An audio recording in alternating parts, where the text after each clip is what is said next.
Sebab memang dream wedding saya nak dekat tepi pantai. So macam saya sangat excited lah bila kat Kuantan ada Abang Syamil Pantai Balut dia buat. So yang tu first perkara yang saya tengok. Harta dan tata yang ku cari darimu dua.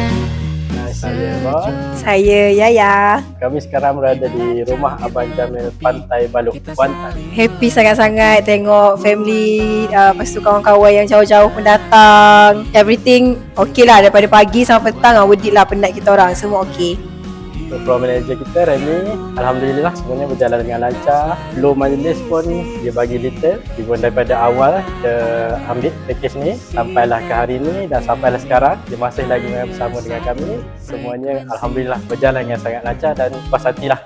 Satu je boleh cakap, dia memang on top gila. Dia pandai handle semua tetamu yang hadir. Dia menghilangkan rasa awkward time bergambar tu. Fotografer kita hari ni Nasir sangat-sangat puas hati dari segi dia punya performance. Dia banyak ajar cara nak tangkap gambar tu tak awkward lah.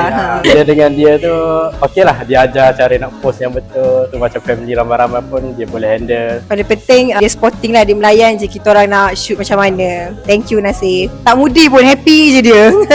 Okay, first kita cakap pasal parking lah kot. Sebab biasa kalau pergi Kenduri parking lah yang problem kan. So far untuk parking memang 10/10. Semua jaga dengan sangat teratur. Parking pun luas. So semua dapat parking dengan selesa lah. Lepas tu untuk kru-kru yang meja, yang susun atur makanan semua pun terbaik. Sangat lancar. Tak tahu nak cakap apa sebab semua went smooth. Thank you guys. Fisik dan materi hanya satu frekuensi.